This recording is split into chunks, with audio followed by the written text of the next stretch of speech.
And so, first of all, if you will bear with me, I'm going to just quickly go through a couple of slides, our housekeeping, what we offer at EAN, the Evolutionary Astrology Network, and then we'll move right into our subject material. And I have to get there we go. All right, and so here are the different things we have to offer at EAN. Many of you might know Leroy and I in our free weekly podcast, Star Lady in Media Monk. We also have with our new website that's approaching its first year. We're so excited about this area of our website. We have our Astro Library, and we have 3 different sections, and you can find information on those on this next slide, and we are continually adding products to that Astro Library, both by myself, Kim Marie, and other various evolutionary astrology professionals in the field.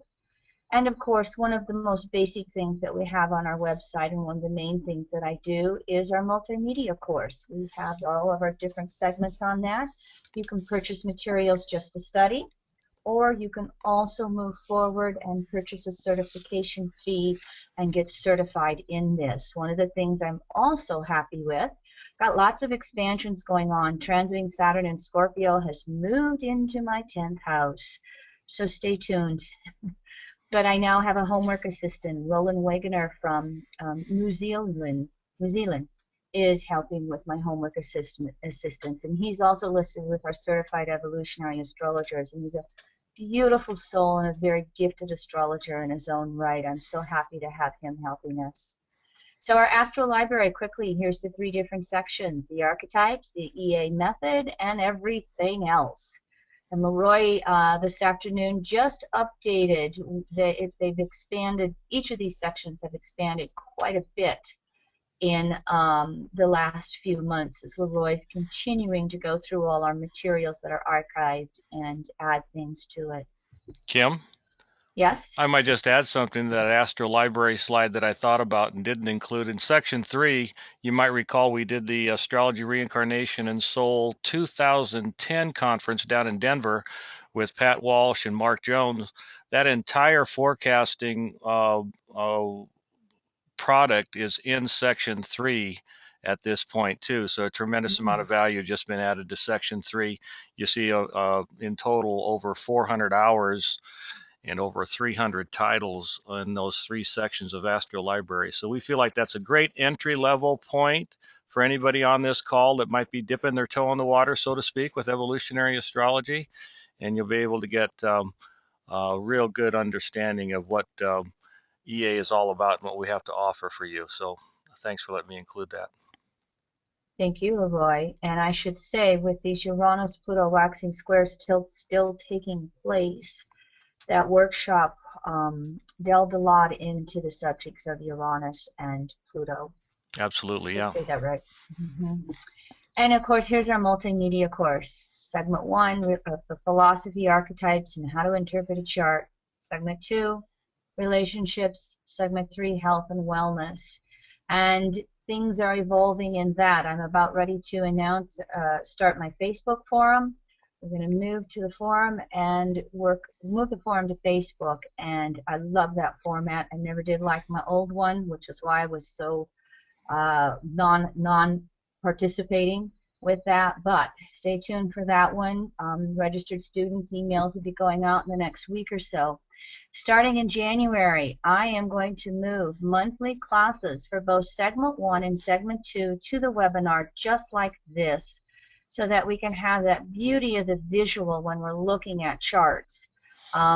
Segment 2, these will be entirely new classes that I'm starting, and so any of you who are interested in Segment 2, we have been running it on special on our website, $50 off with the coupon code STUDENT. So thank you, everyone, for letting us do this housekeeping these first few minutes. And thank you for reminding you, Kim, that we did have that coupon code expire, but I'll put it back on just because we love to have new students. I mean, what a great kickoff this Venus retrograde in Capricorn is going to be for our relationship searching and understanding over the next 19 months. So yes, I will put the coupon code on as we complete the call tonight. Student, $50 off, any segment. Okay. He expanded it to any segment. That's good. So here we are. Starting out, Venus retrograde in Capricorn. I want all of you to remember as you're watching this live, you don't have to be frantically taking notes if you'd like to just sit back and soak this in.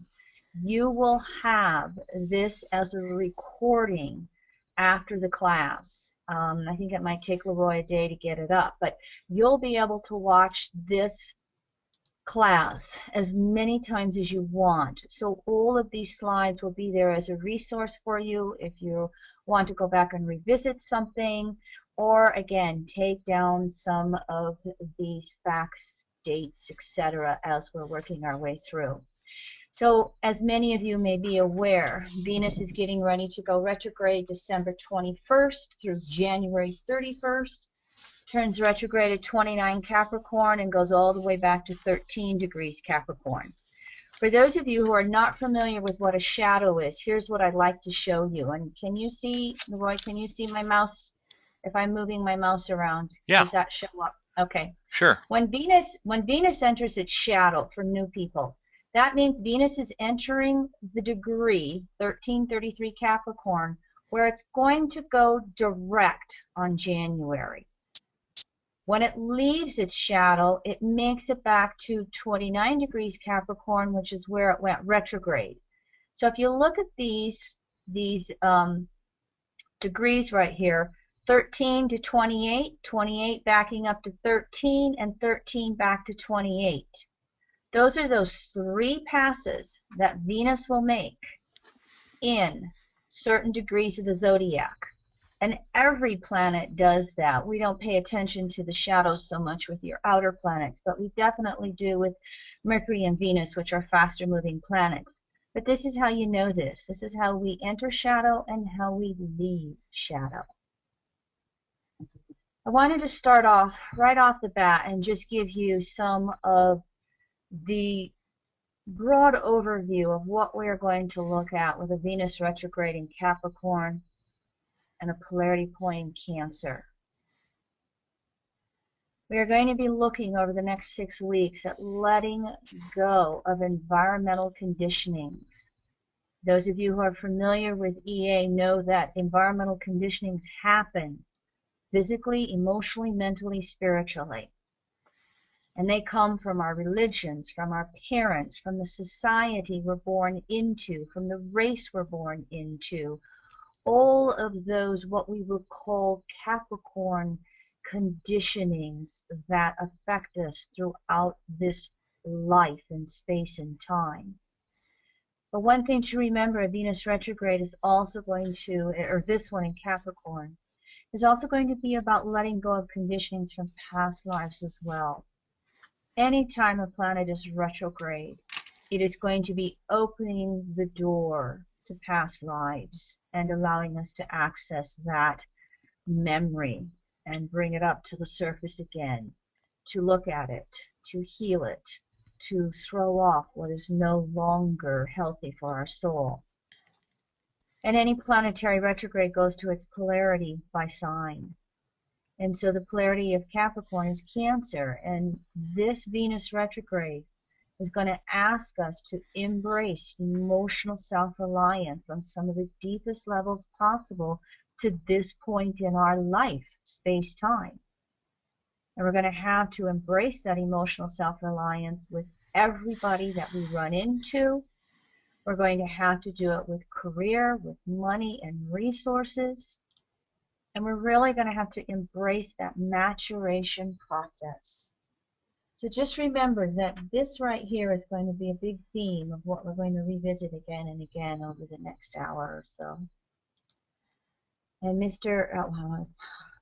when Leroy and I first started doing our weekly podcast, we had trouble learning how to call ourselves Star Lady and Media Monk. 4 years later, I have a tendency to call Leroy Media Monk all the time. And I think he does the same thing. So, Media Monk, Leroy. Yes. Sometimes when you're breathing, it's a little, we can all hear it, honey. I got a really good USB headset, so I understand. And so, as we're starting off, some reviews with Venus. First of all, we need to look at Venus from an archetypal point of view, which means what is Venus? And Venus, at this point in space-time, rules two signs. We have an inner Venus and an outer Venus. Inner Venus is how it rules Taurus. And as you can see, I put in the elements, the modalities, and the polarities. Passive fixed earth. But this inner side of Venus is all about self-acceptance, a relationship with ourself, self-love, self-sex. Also, Taurus, as that second sign of the zodiac, we can all recognize this. We have the initiation of birth with Aries, but if we don't survive via Taurus, we don't go any further through the zodiac. So that inner side of Venus is the survival instinct. It's our basic survival, food, clothing, shelter. And then once we get past surviving, we start looking at resources that we would call wants more than needs. That's where we start to relate Venus as beauty, as art, as all of those Venetian things, the abundance of food, and going overweight with food, so to speak, as an example. Another one of those inner Venus archetypes is seeing ourself as a resource. Beyond just what do we need as survival, seeing our own soul as a resource unto itself. And as we move through this with Capricorn, us as a resource, ourself as a resource, is one of the most basic things in creating what we will call natural talents that we create as a soul that allows us to accumulate and acquire the resources that we determine we need. And so, as many of us are familiar with the inner side of Venus as well, it will relate to self-reliance on every single level. As we spoke a moment ago, physical, emotional, mental, spiritual. So, Kim, this might be a good segue, not to interrupt your flow, but we did have a couple questions on the board. One from Evan about describing what the effect essentially is on those people on this call. It may have a Venus retrograde natally in their chart, and how it triggers things, etc. If you will bear with me, I have a slide that will address that. Thank you. I'll address that question for you if you were born with Venus retrograde natally, or if it goes retrograde by progression. We'll work with that in just a couple of slides. One of the other things that's really was there another question, Lloyd? Nope, not for now. Okay. Thank you for allowing me to procrastinate answering that. One of the things that we really know about that inner side of Venus is its values. And what we value, again, comes from all our conditionings, comes from the evolutionary state of our soul. Are we consensus, individuating, or spirituating? You know, Jeffrey Green used to say consensus wants a BMW. Spirituating wants enlightenment as a value. And so, based upon what we value within our soul in this incarnation, and also we could add on those conditionings, Saturn, Capricorn again, the environment we're born into, the country we're born into, based upon what we want based upon what we value, we will move into what we determine to be our essential needs. And so, real good keyword for Venus is essential needs. And those needs determine desires, which Mars goes and acts upon. And of course, any archetype has its distortions. And so I just put down a few words for you so that you could just familiarize with what we would know as some of the Venus distortions on the Taurus side. And you can see all of these words by yourself for your own interpretations of them. But we also have what we know as the outer side of Venus. And this is its rulership of Libra, which is the polarity of being active, energy moving outward, which is the modality of cardinal, and the element of air, which is mental. So this outer side of Venus is where we then go into relating outside of ourselves. Venus, another key word for Venus is relativity. The relationship within ourselves, the relationship outside of ourselves. And inner always attracts outer. Whatever you see in your world, it is just a reflection of your own magnetism, another Venetian word. And so the Libra side of Venus is where we're working with relationships outside of ourselves, all kinds of relationships. Yes, it has to do with intimacy, but it has to do with the relationship to our children and our parents, the squares to Libra, ourselves. It's all types of relationship come in here with Libra. And the outer side of Venus, because it's air and it's mental, it has to do with the psychology of listening. Libra is where we initiate that second half of the zodiac. So this is where the Aries polarity to Libra has to go. It's not all about me. Everybody else is just as important as well. And so one of the ways to really function in a healthy level with outer Venus is to be able to listen and actually hear what another is saying. And from this variety of relationships that outer Venus attracts to it, we get diversity. And from that diversity, we can go yes, no, compare and contrast. This is who I am. This is who I'm not. It leads back to that Aries polarity of self-knowledge about oneself. And of course, then Libra, being the 0 degrees Libra is 180 on the 360 dial. And so Libra initiates where we have to learn fairness and equality, giving and receiving. And one of the most famous little cliches about the outer side of Venus is when to give, when not to give, when not giving is the greater giving. So all of these issues that we're just looking at right here will all come up when Venus is retrograde, regardless of the sign or the house that Venus is retrograde in. You can also see some of the distortions that will happen with the Libra side of Venus listed down there. None of my words on these slides are inclusive. There's always something a Pluto in Virgo forgets. So you can add on your own words to this. You can expand upon this.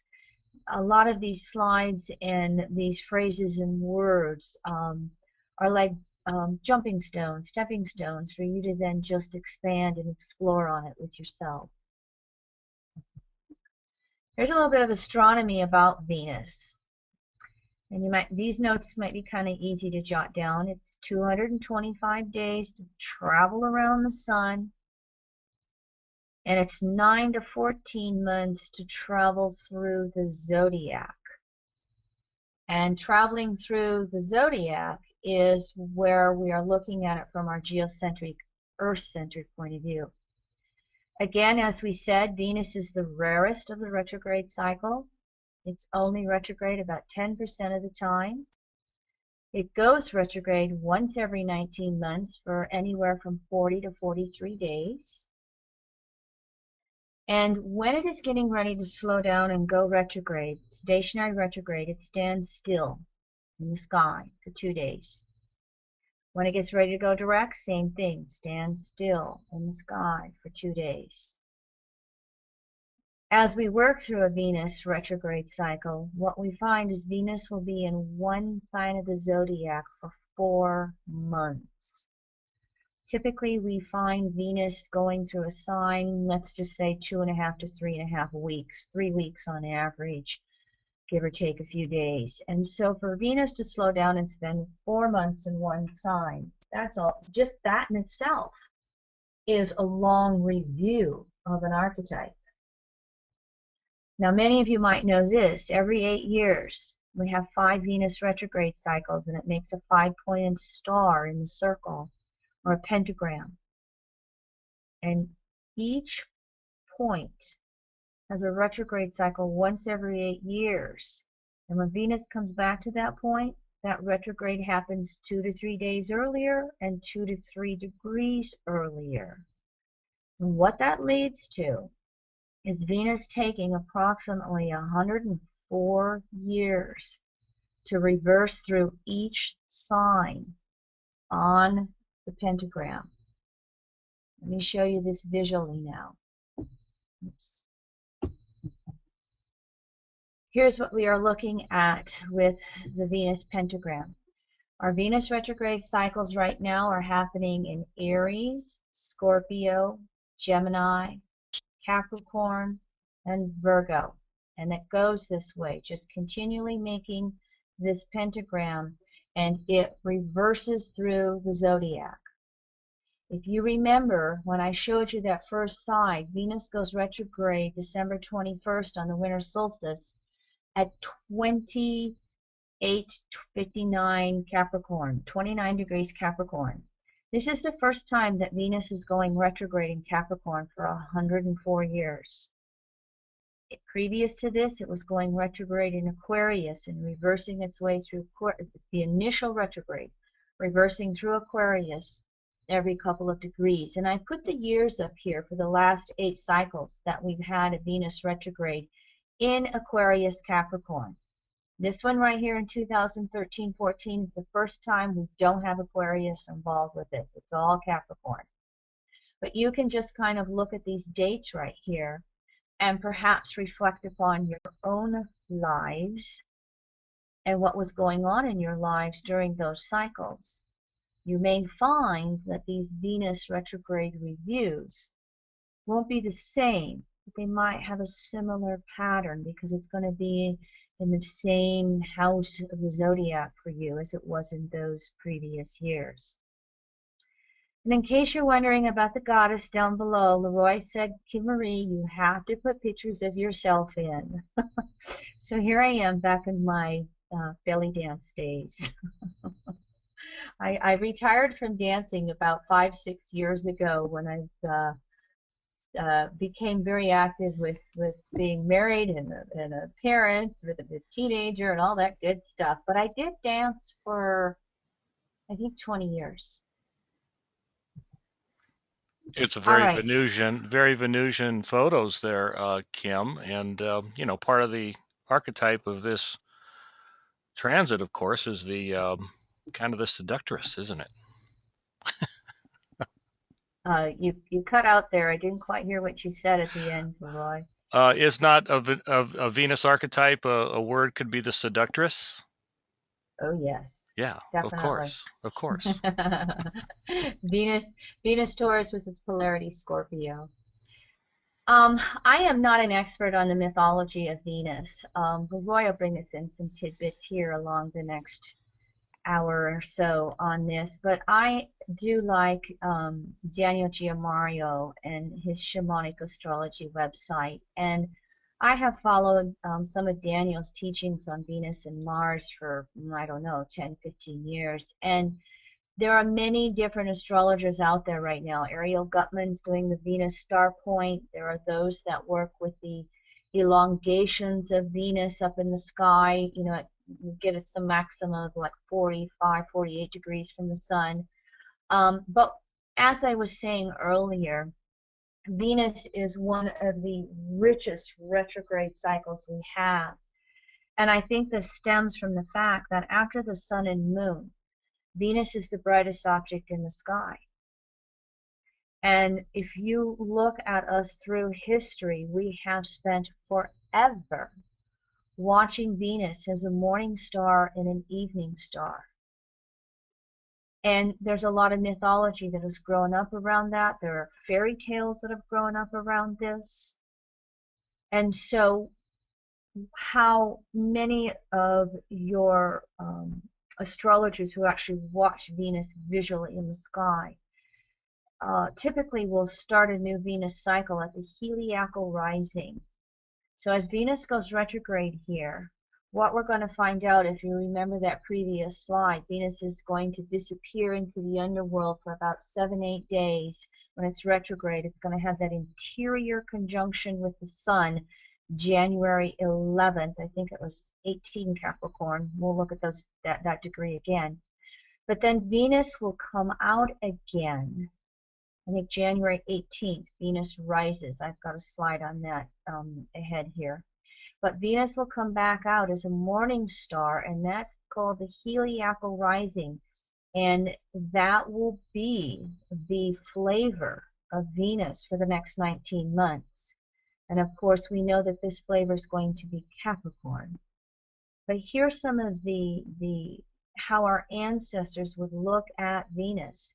When Venus comes, the beginning of January, as a morning star, what we will watch, if you get up early enough in the mornings, everybody, what you'll watch over the next 8-9 months is Venus rising as a morning star and then slowly setting again, and it'll make 7 waning Moon-Venus conjunctions. And that was always known as Venus descending into the underworld. And what happens with these 7 conjunctions, sometimes there's 8, but what happens with these is they're known as the 7 gates or chakras that Venus is releasing. When we have morning star Venus, this is Venus new, young, fresh, active. And then as Venus comes back down to the horizon again as a morning star, we start to realize that this new Venus doesn't know everything. And so Venus has to die to its old self. And Venus will slowly sink down to the horizon again, and then we'll have the exterior conjunction with Venus direct. Venus will be in the underworld for anywhere from 60 to 90 days. And this would always be the death and rebirth. You see that so much in so many of your shamanistic tales. I do think that much of it comes from just our ancestors observing Venus.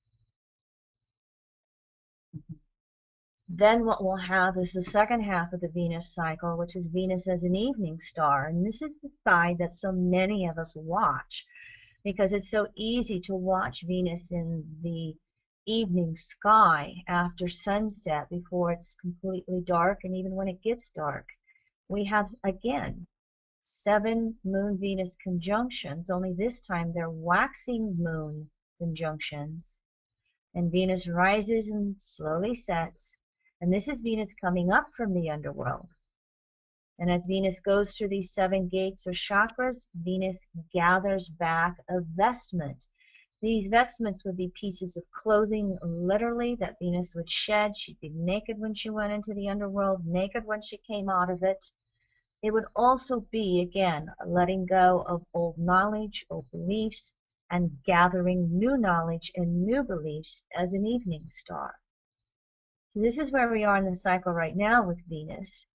As we have just seen in early December, we had a Moon-Venus conjunction. It was absolutely gorgeous. We're going to get one more of them. I think it's January 3rd or 2nd or 3rd or something like that. Check your ephemeris for the next conjunction. I think we'll get one more, and we might barely be able to see it. And then, of course, as we go into a Venus retrograde cycle, we have that brief underground time period of 7-8 days, and Venus starts all over again with the heliacal rising. But to me, this is the most basic myth of what we know of Venus. It's the shamanic death and rebirth cycle. And you can just see how visual it is to us today in the modern world. Think how our ancestors were observing all of this throughout history. There's many, many archetypes in history to Venus, as well as many words for goddess with Venus. But almost all of it will relate down to this cycle. And this cycle comes from our visual observations. Let me take a moment, Leroy. Did anybody have questions with what I've said up to this point? Okay, I'm taking a look. It looks like Mary's asking about, I think, if one has a day birth, is Venus considered a morning star? in the person in your natal chart, a daytime. That's not necessarily my understanding, is it, Kim?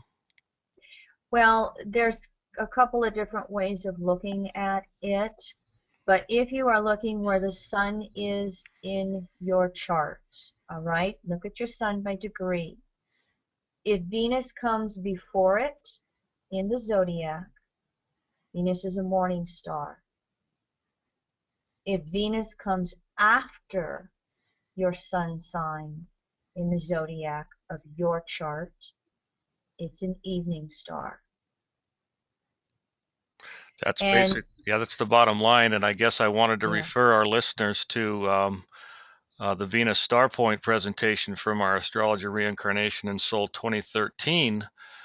Kari Noren Hoschel gave a great rendition of that Ariel Gutman book and has a chart in there on all the morning stars and all the evening stars for everyone. So again, it's a PDF you can download, Mary, and that might be a great product offering on those individual lectures from ARS 2013. mhm. If you just look at how the signs and degrees of the zodiac go counterclockwise through the chart, and you go to the ascendant, and if you put the sun right on the ascendant, the planets in the 12th house would be morning stars. And then if you put the sun on the descendant, the 7th house cusp, planets in the 7th house would be evening stars. There's another way of looking at it. That's a good one. Next Venus retrograde class, 19 months from now, I'll visually put that in there. I was trying to think of everything, and it was just like, whoa, okay, I got a lot of information here. Well, But you that's a know, good visual. I'll get that one in there. yeah. This might be a good time for me to kind of just share the original myth of the complicated archetype that Venus really does represent with this morning star, evening star ritual and these retrograde periods, Kim.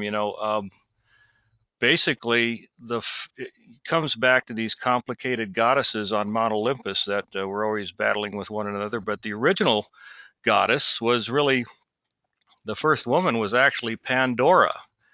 And we might know that Pandora, has a story, but she was commissioned by Zeus as a punishment for when Prometheus stole fire from the gods, remember?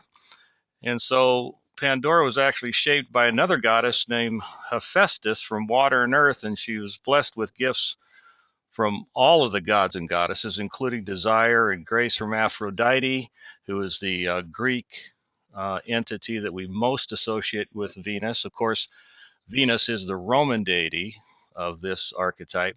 So here comes Pandora. She arrives with a jar that she's been told not to open. And curiosity, as the story goes, certainly got the better of her. She peered under the lid.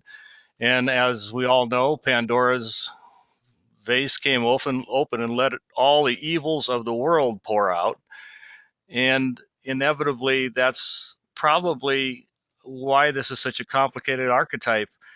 It when we really think about Venus as only beauty or only love or only the fascination or the la of love, we will inevitably release her shadow, and so we have to take a look at both the dark and the light side of this archetype. Mm, Pandora's box, the original woman. uh-huh. Sounds like an Adam and Eve story almost.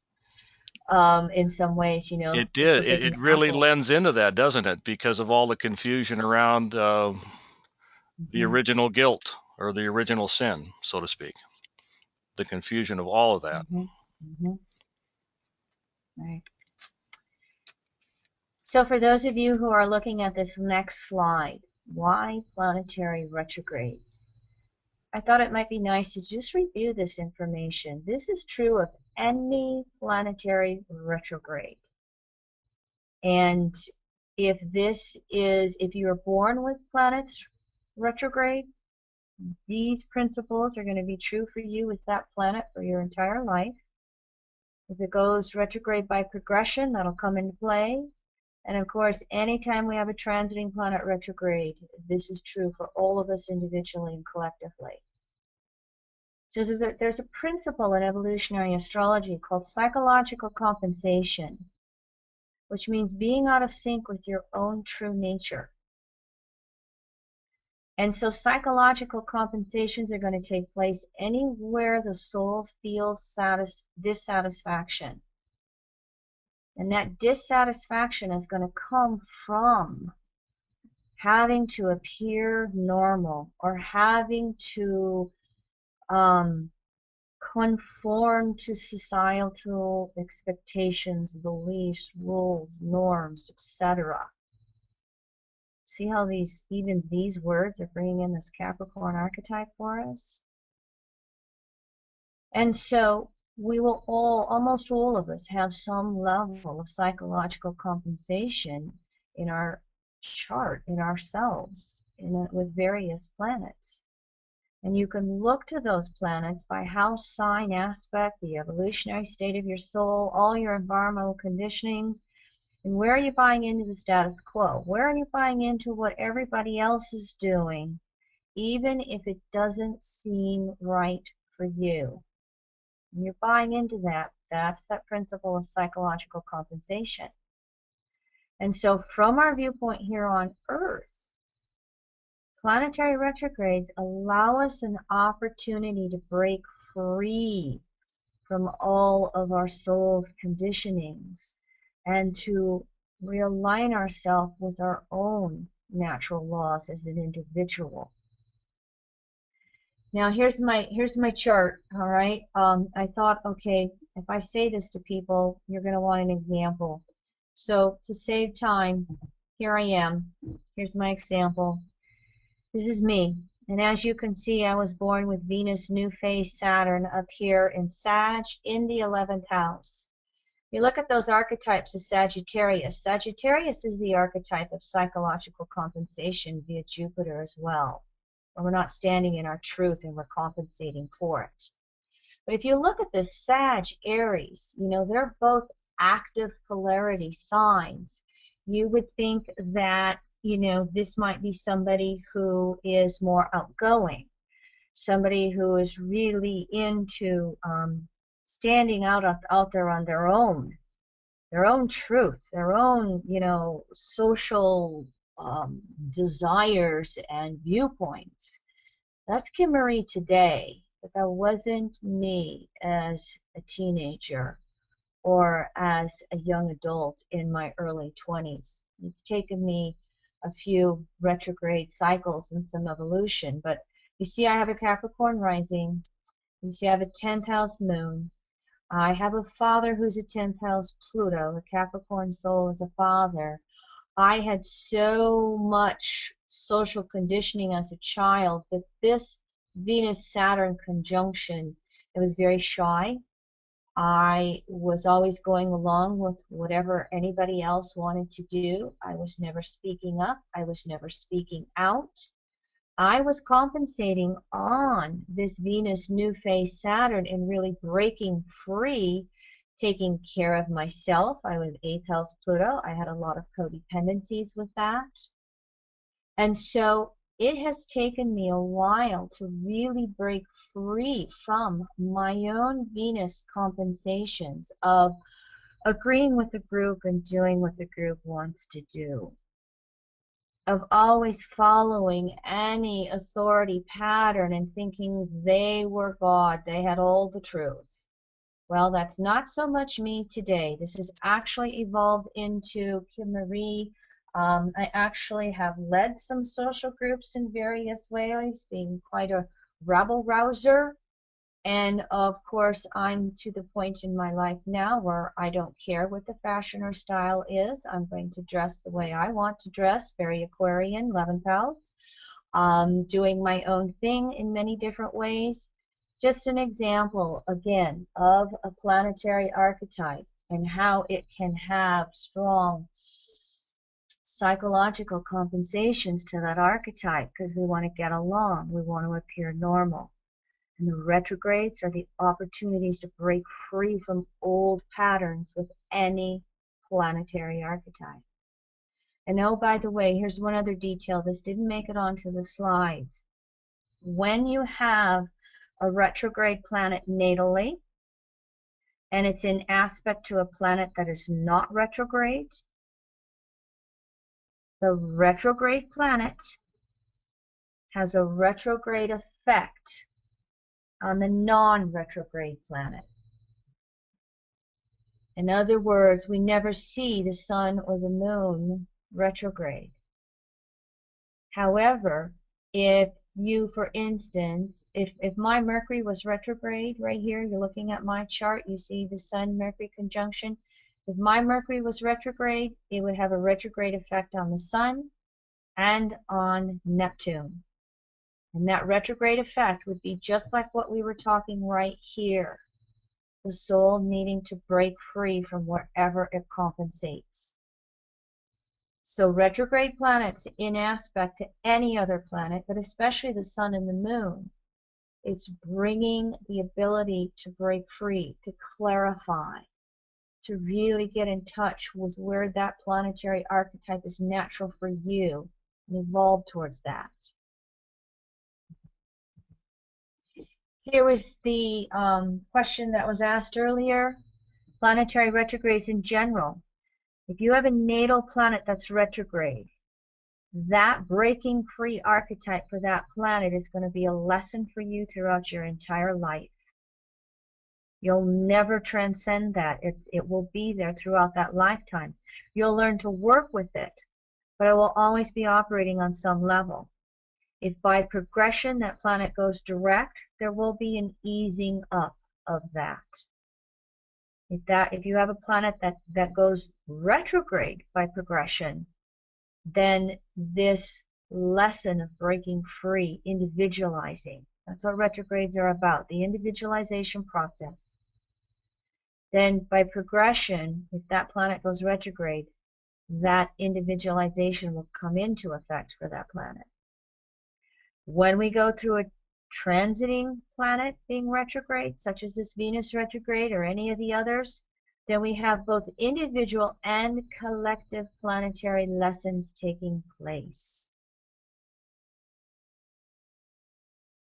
If you have a natal planet that's retrograde, and that planet goes retrograde by transit, what it brings for you is a temporary harmony and balance. So Venus only retrograde 10% of the time. For those of you who have Venus retrograde, you feel like you can so much easier get in touch with your needs, both within yourself and relating to others. Everything we spoke about, Venus in general. You feel that, oh, I get it. This is what I want in my life. This is how I want my relationships to be. The energy's there for you, while the rest of us feel a little out of place. If you happen to have been born when any planet is turning stationary, retrograde, or direct, everything is intensified. Stationary, direct, it's intensified to throw it off. Break free. Let it go. If it's stationary, direct, it is intensified to move forward. Now that's something you'll need to look at in your ephemerides to see whether or not you have planets that are, whether you were born with planets stationary, retrograde, or direct. And I would say it depends upon how long that planet is stationed. For instance, Mercury's 1 day, Venus is 2 days.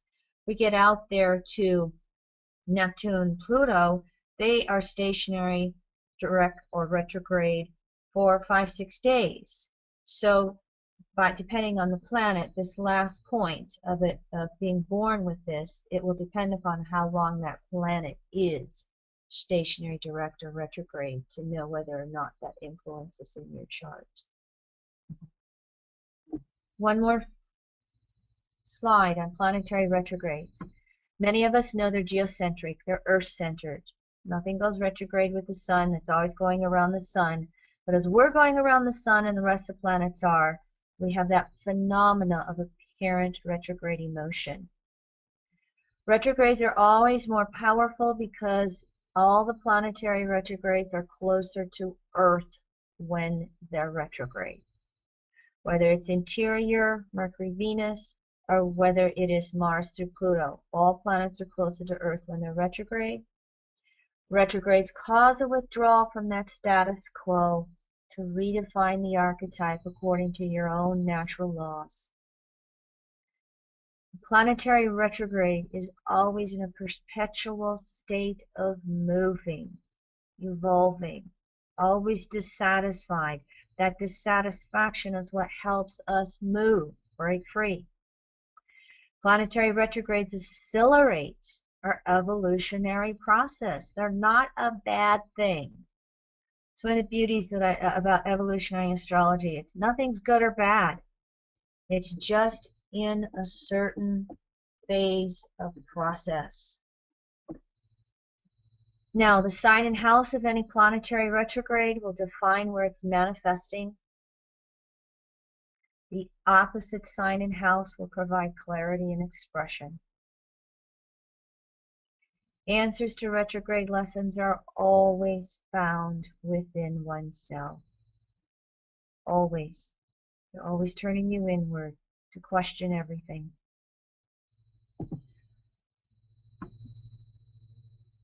As we look at this Venus retrograde now in more detail, always remember that any current Venus retrograde cycle is going to be related back to your natal Venus archetype, known by house sign aspect.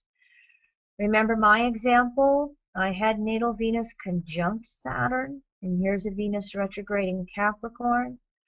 Somehow, some way, I am going to be revisiting all of those old patterns of that conjunction and breaking free of those on another level. This here is true for any planet. You can substitute Mars for Venus here. You can substitute Jupiter. Any retrograde planet by transit always related back to the natal archetype. The current planet retrograde cycle is going to be an evolution of that natal archetype in your house or in your chart by sign house aspect.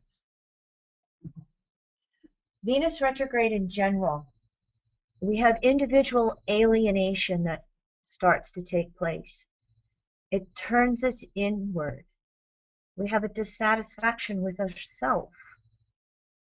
And so we go inward to review our own values and essential needs.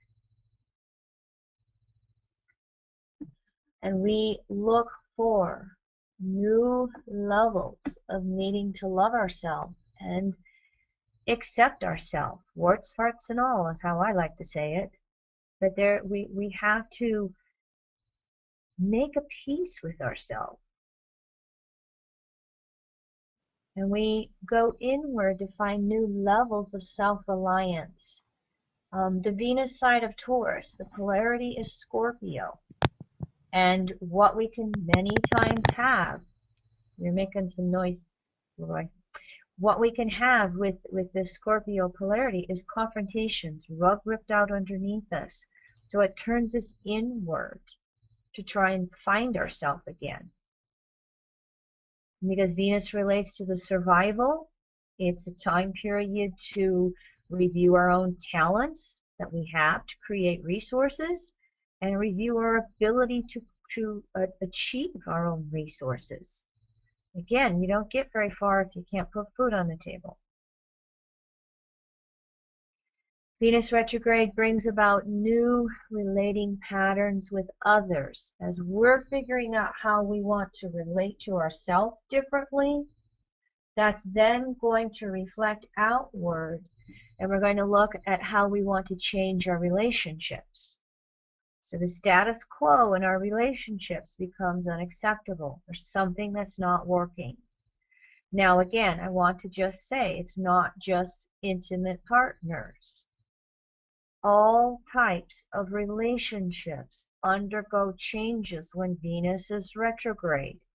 And Venus retrograde in Capricorn, you can find that you're having co-workers, managers, bosses, You know, partners, if you're in business with someone, you could find all kinds of career relationships with this cycle are topsy-turvy. Things aren't working. Something needs to change. Something needs to be addressed. Something needs to be communicated to see if we can find a new way of relating, a new way of being hopefully fair with one another. Venus retrograde brings all relationships into review. Venus retrograde will also bring about the social alienation. This is that Libra side. In other words, we find that we don't fit in with people as well as we used to. We start to question how others are put together and how does that reflect back on us. And what is it that they do with their life that makes everything appear to work for them? Or what are they doing where their life is falling apart and we're like, well, geez, I've learned that one. I'm not going to do that thing. You know, again, we have this observation by feeling different or alienated from everyone else in our life that gives us feedback. Yes, no, what works for us and what doesn't work for us. And of course, when Venus is retrograde by transit, collective value systems are reviewed all over the place. Every religion, every country, every culture on a collective level goes through a re-evaluation. I'll give you a collective example of what I think's been taking place over this last week. We have watched in the United States, and thank you international listeners for letting me use U.S. examples. We have a situation in the United States where Republicans and Democrats have been so polarized. They haven't passed a budget bill. Well, I don't remember how long it is, Leroy. You might know that detail. It's like, I want to say it's like 4 or 6 years they haven't passed a budget bill. They just keep extending it. That's how polarized they've been. All of a sudden, in this last week, the Republicans stood up to the extremes of their own party and called them out on it, broke free from it, and they reached across the table and at least started working on something with the budget. May not be what many of us would like to see, but it was baby steps rather than just shutting down the government again. This is Venus in Capricorn, and this is the Venus in Capricorn retrograde starting to take place. And what we might see with Venus retrograde is an acceleration of that process. Somebody did it once. Speaker Boehner, whatever his name is, he got the courage to just say, I'm tired of this. I'm not going to have them telling me what to do all the time. He broke free from the Capricorn conditioning. This is a collective example of this with the Venus retrograde in Capricorn. And then, of course, when Venus is retrograde, any of the extremes of the Venetian archetype will come to the surface. And that extremism can be coming to the surface to make us aware of the changes we need to make. If we're extremely needy, the Libra side, it can make us aware that we need to, Aries polarity, stand on our own. If we are extremely controlling, it can throw us in upon ourselves to help us recognize we can't control it out there. We can only work with ourselves and deepen our self-reliance so we're not so fearful and trying to control everything out there. But it's common during a planetary retrograde for the distortions of the planetary archetype to come to the surface. Again, they're like messengers, making us more aware of the changes we need to make.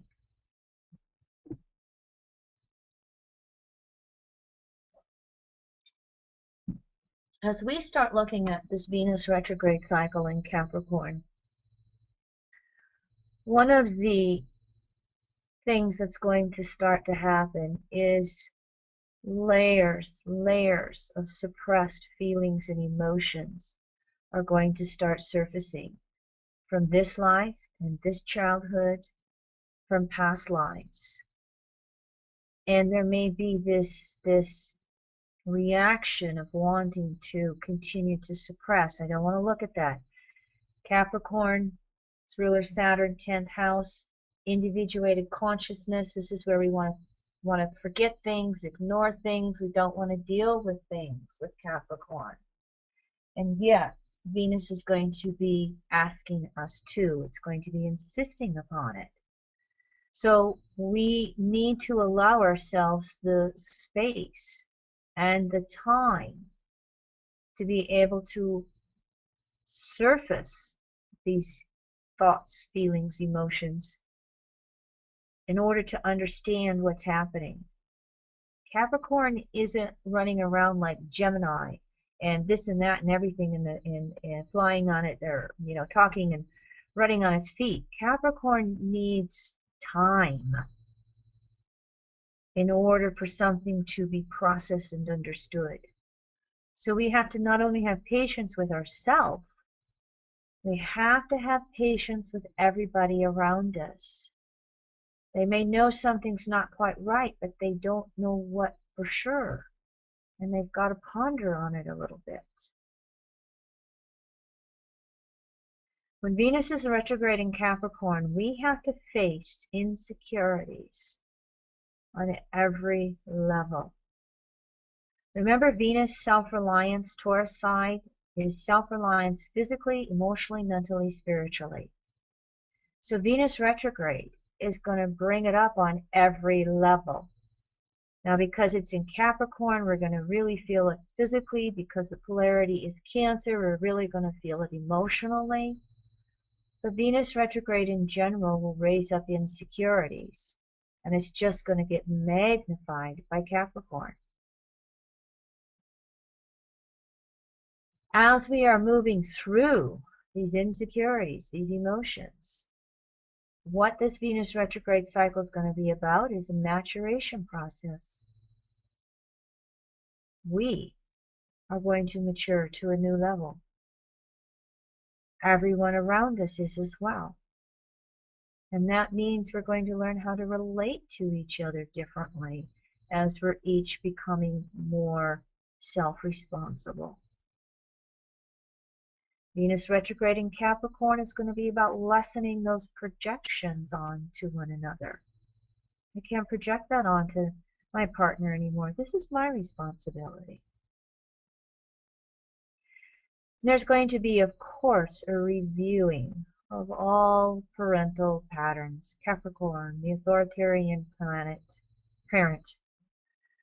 So we're going to be reviewing our parenting patterns with our own parents, the cycle we were born into. And this can take place no matter what age you are. You were always spiraling the circle. And then it will also be reviewing how we parent to our children, for those of us who have children. All those patterns are up, and so you want to be looking at those patterns and going, how do I do it differently? Is there a better way to do it? What's working, what's not working?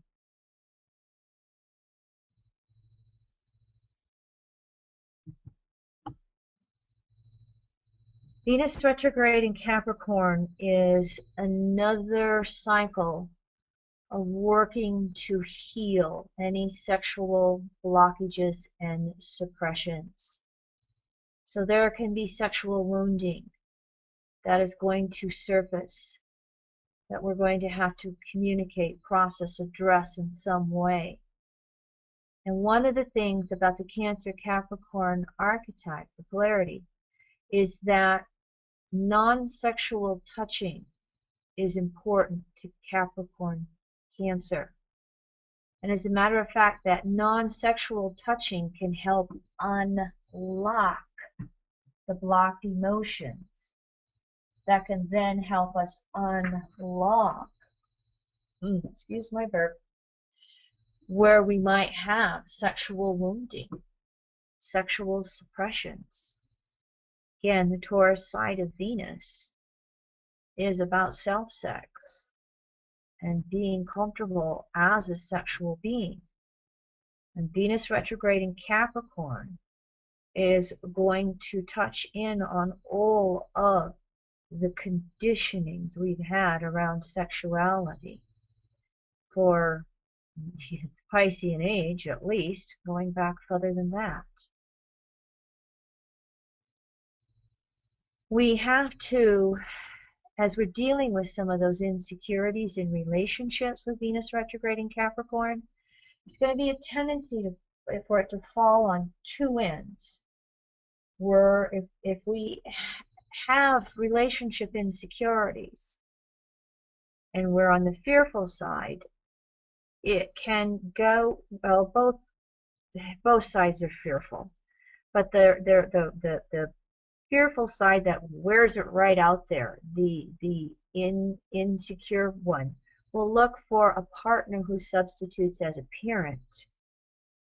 And if we've got ourselves in a relationship where we're acting like the child and we're looking for a parent partner, then this Venus retrograde is going to ask us to stand up to the plate, to grow up, to mature, to stop acting like a child, to be an adult in the relationship, to move beyond those fears. If we're on the controlling side in relationships, we're looking for a partner who substitutes as a child, then we have to recognize our own fears under the surface as well. And we have to recognize we can't control everybody out there. We have to learn how to parent ourselves. Both of these extremes. We have to learn how to heal our own inner wounded child, and we have to learn how to parent ourselves. And as we do both of those, then this Venus retrograde in Capricorn will bring that intimate relationship into greater equality and fairness. And of course, Cancer Capricorn deals with the whole issue of gender. Whether we've switched genders from most recent past life, or whether we ourselves are going through gender issues. What if we're married and our partner comes to us and says, I think I want a divorce because I'm in love with another man or another woman. In other words, you're in a heterosexual relationship and your partner's just telling you they're gay. That is possible with Venus retrograde in Capricorn. When we start to look at gender issues with this retrograde cycle, we could find things all over the place. It can be as subtle as we're female and we are having to address our masculine side with this retrograde. And vice versa, we're a male and we're having to address our feminine side with this Venus retrograde. Venus retrograde in Capricorn is going to be about finding that gender equality within your own soul, being able to equally access your masculine and feminine side no matter what gender you are. Men have tear ducts and women know how to run companies. So going back to the homosexual issues, if it is, bringing all of that type of energy up, and somebody's questioning where they are, or somebody's been in a gay relationship, they could say, oh, been there, done that, I'm ready to be a heterosexual again. It can go both ways. I remember in my early days of studying evolutionary astrology, I asked Jeffrey Green at some conference or something, and I says, what's the purpose of homosexuality? And he says, well, its purpose is androgyny.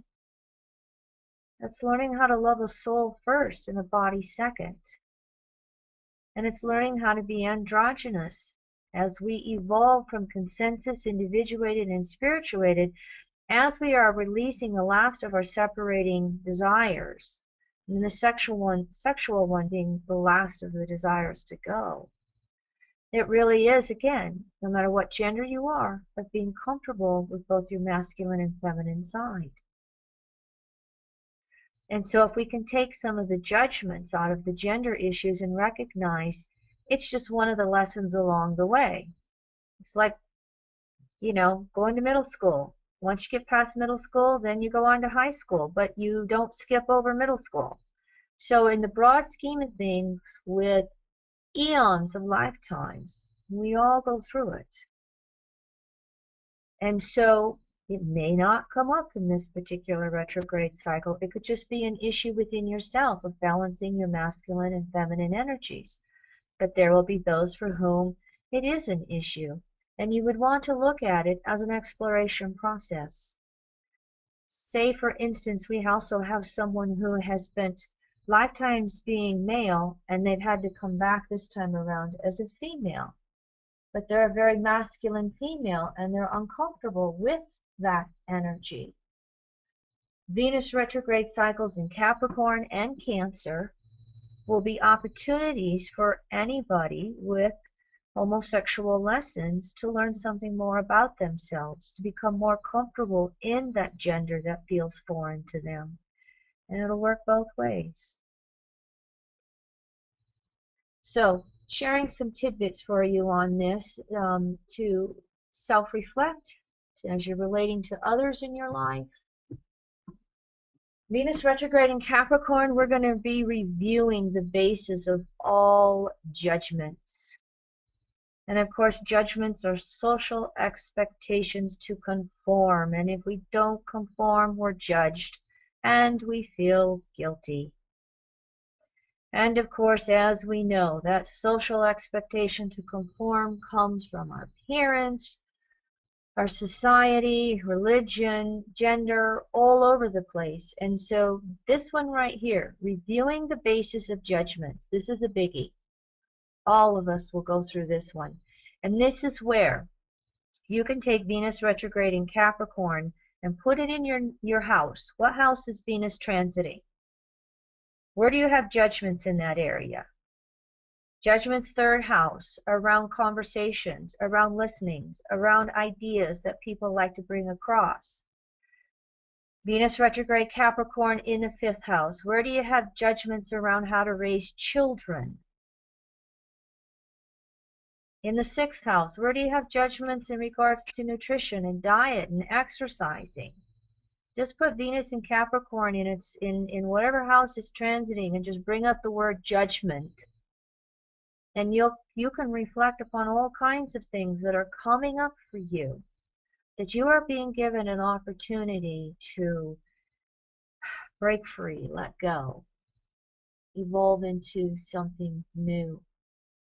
And we all are going to have our own personal judgments that are a combination of everything we've been exposed to. But this is what we're about. It's about releasing some of those personal judgments because they're no longer serving your soul. And of course, Venus retrograde in Capricorn, we're going to be reviewing all of the career goals, needs, everything that revolves around our job and work and money and career and everything we do in that area to create something in our life. One of those distortions is, might not be too many people on this call. We don't typically draw in your distorted consensus state, but we can all relate to that Capricorn archetype where we need to get ahead no matter what, and the end justifies the means. So we may hear of some leaders or some people out there in public that are getting exposed for this in that consensus world. But for all of us, we're going to be reviewing the whole subject matter of career. Do I want this career? We've had Pluto in Capricorn 5 years now. Is it time to change my job? Did I lose my job? Do I not have a job? What am I looking at as my evolving needs and goals in how I want to work out there in the world? All of us individually will be all over the place with this area. We'll be wanting to look for an ability to take charge of our own career. That self-responsibility, self-determination that comes with Capricorn. And of course, we're going to review where we feel responsible for everything, where we feel we have a duty. Is this mine to do or someone else's? Is this my responsibility or someone else's? You can just take responsibility into the house where transiting Capricorn is, and you'll pop up the things that you're looking at, and is this yours to do or not? If have you come to the end of the line with a certain responsibility and it's time to walk away from it, but there's some security in it and you don't want to? Maybe somebody's going to push you away from it. Maybe you don't get to run the local garden club anymore, or whatever little social group you might be involved in. And of course, you all know this one. Venus retrograde is going to bring up reviewing any issues with authority. Authority figures of all kinds. Even our partner coming at us trying to be authoritarian, or our child coming at us that way. And of course, any outer figures of authority. We're going to be reviewing that. Where do we feel suppressed? Where do we feel conditioned? Where do we feel crushed? Where are we wanting to break free? Move into deeper levels of our own inner authority. That's one of those archetypes for Capricorn. Inner authority. And the outer authorities don't push our buttons so much. So Venus will bring these things up. And as we're doing this, Venus is really going to ask us to find the courage to move forward in our life. Venus retrograde in Capricorn, taking charge of our own life and doing something with it. What is the next step that is appearing on the horizon for you that you are needing to move forward with? Many times what stops us from moving forward is a sense of guilt. Conditioned guilt is Capricorn. We're not doing what everybody else says. There can be natural guilt with Capricorn. And that is a guilt that does not always leave. It is something that just tugs at us to say, this is mine to atone for. Work your way through it if that falls. Depression is a Capricorn archetype because that outer life is not the way we want it to be. Well, Venus retrograde in Cap is going to give us an inner ability to look at why our outer world's not working, what we have to change, again, to move forward. And futility comes along when we feel like we have no power whatsoever. The outer world's got it all, and I don't. So here's an opportunity to review this sense of what difference does it make. It does make a difference. You do make a difference.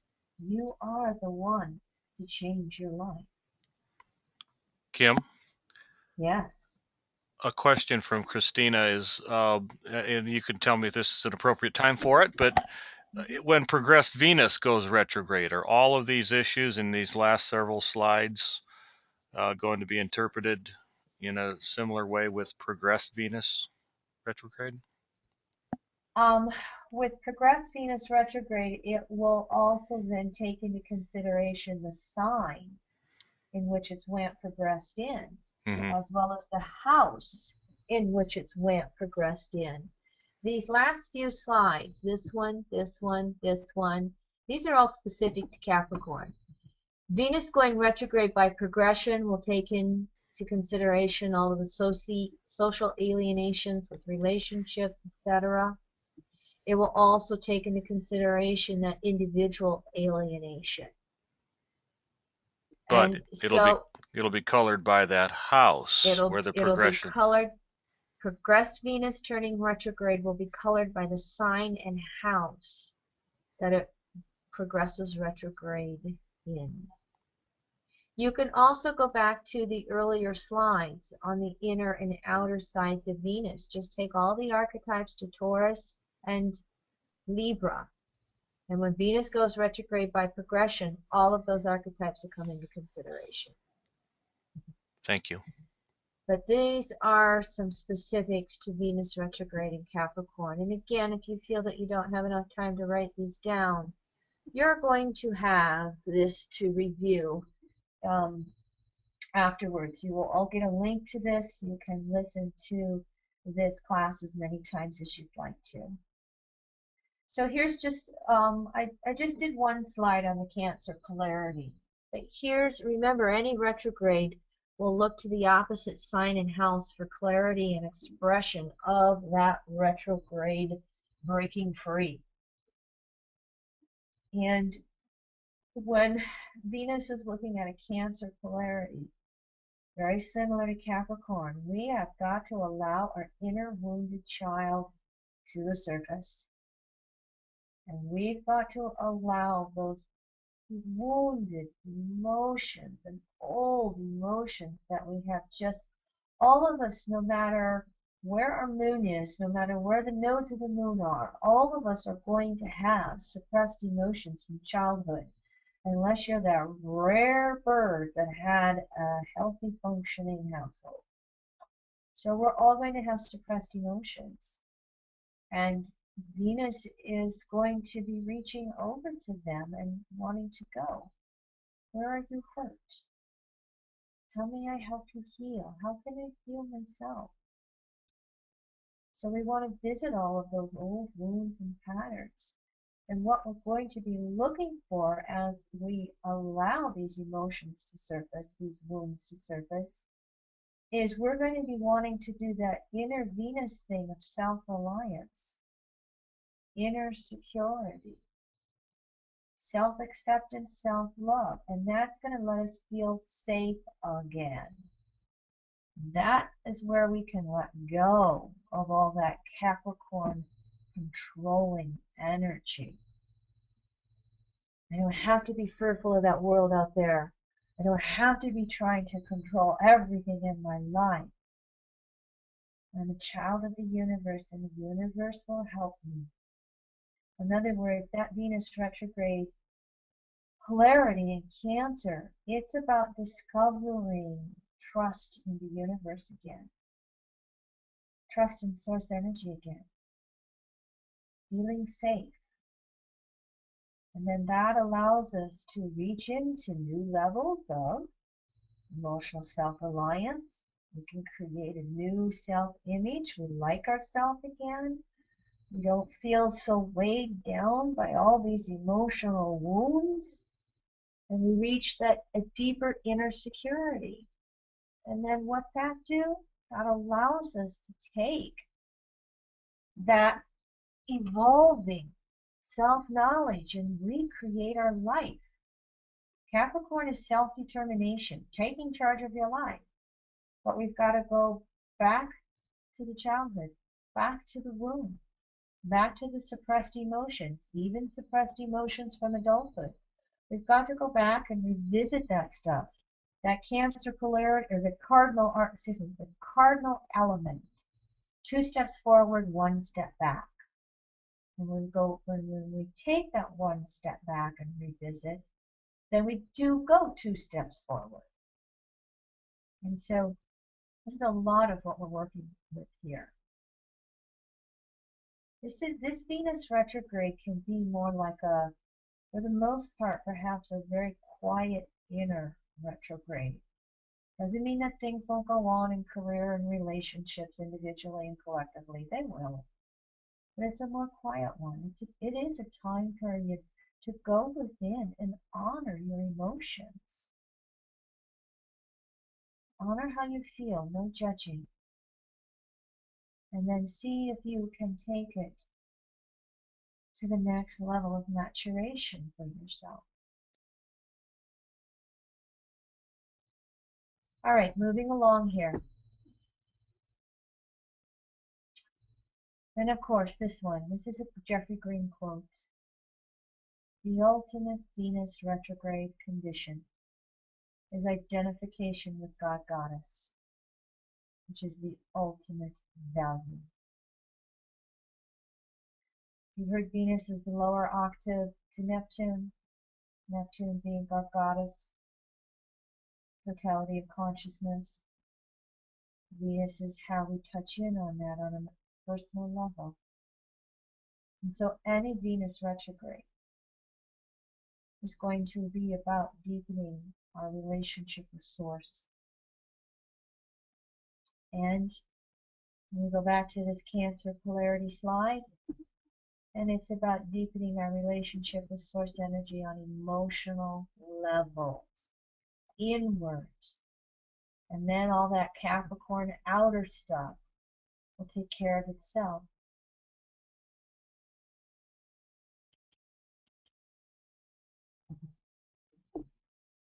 All right, moving along. And again, like I said, this is a lot of information with this particular planetary retrograde. So I hope this is all working for everybody. Here are all the aspects that Venus retrograde is going to make in its 4 months through Capricorn.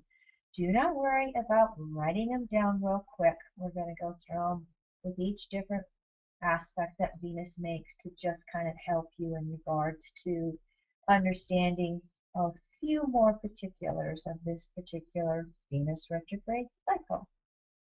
So there's the listing, and you can come back to this as you are reviewing the class if you want to. But the highlight of the Venus retrograde cycle is always that interior conjunction to the Sun.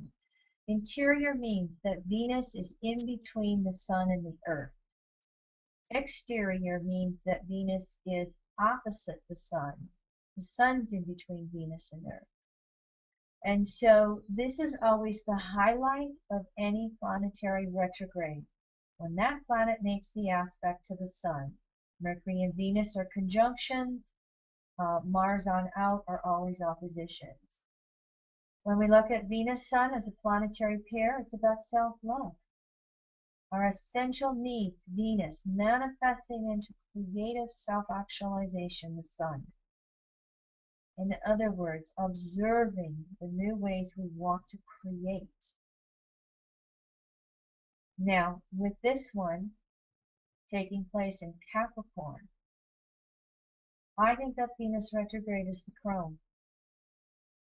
The whole highlight of this interior conjunction with the Sun is maturing, becoming wiser.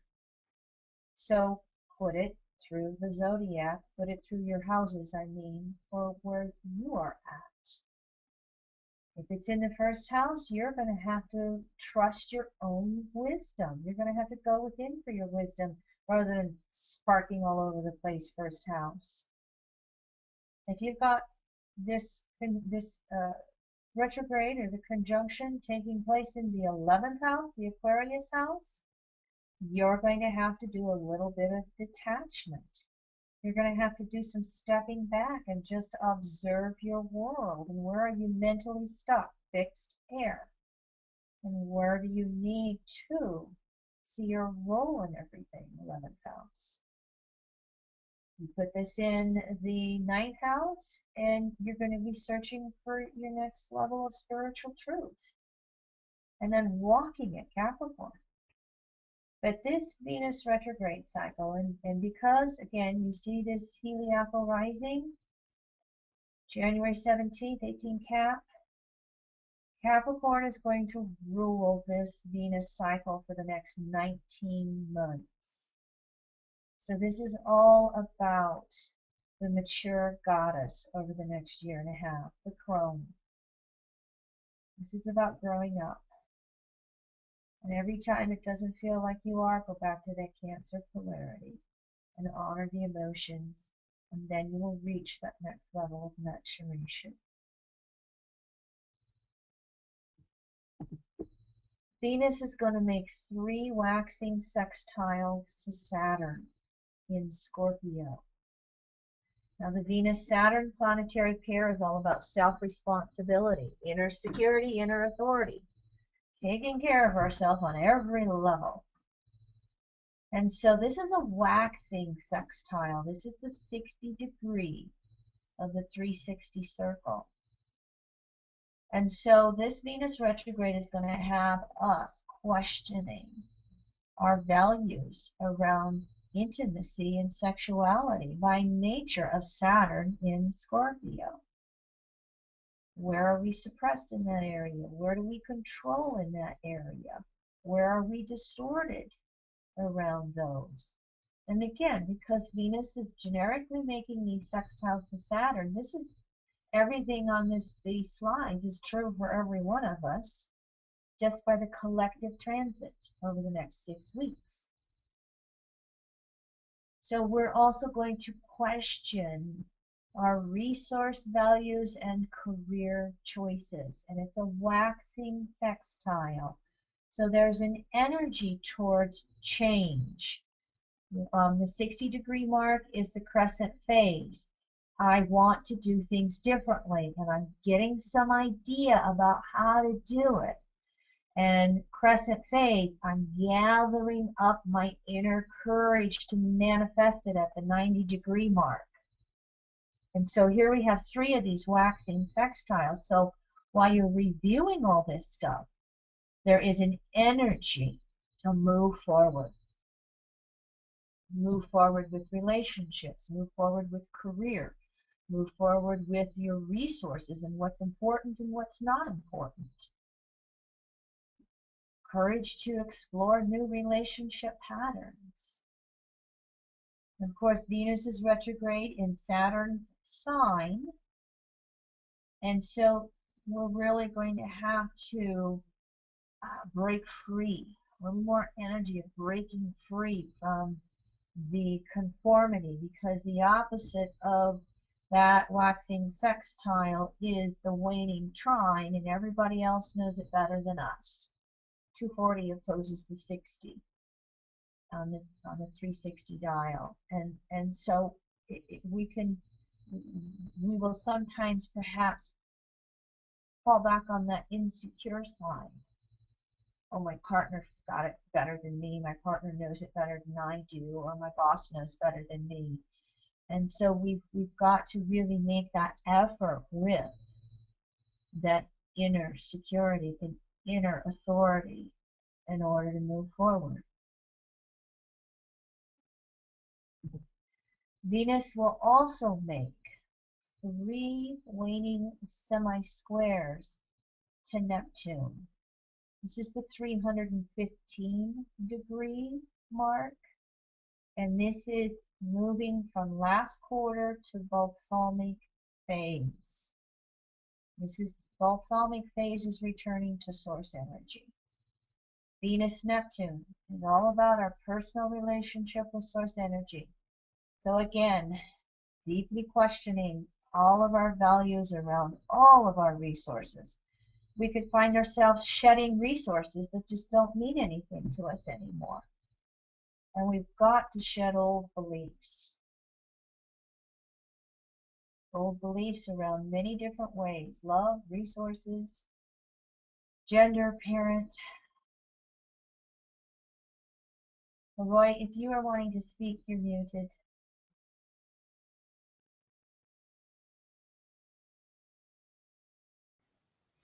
No, I'm good. I'm good. That's Okay. You might be hearing our son doing his thing in his room.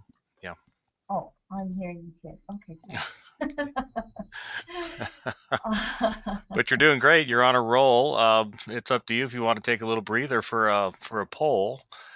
You can decide based upon the information you have left. I think we got about five. Yeah, we're More. winding down with the slides. If you want to give everybody a little break, I'm just rolling through it, everybody. So if you need to get up and go to the restroom, you just need to go and come back. Again, we're going to have a recording. Well, I guess we'll just do a simple poll here, and I'll launch that now for everybody. Which Greek goddess is most commonly associated with the Venus archetype? And you have 5 choices there: Hestia, Artemis, Aphrodite, Rhea, or Demeter. And you can choose one of those at home, wherever you're at on your devices. And we'll, while everybody's taking a short break, you can choose to respond, and then we'll give everybody about 30 seconds or so, as half the people have now voted.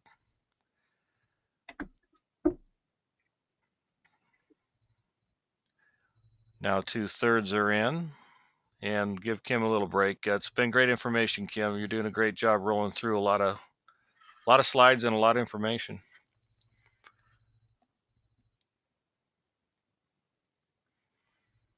All right, that's about a minute of the poll. We're going to close now.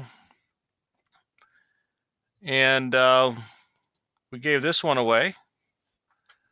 Everybody got it right. Nearly everybody got it right. Okay, so that's kind of fun. We'll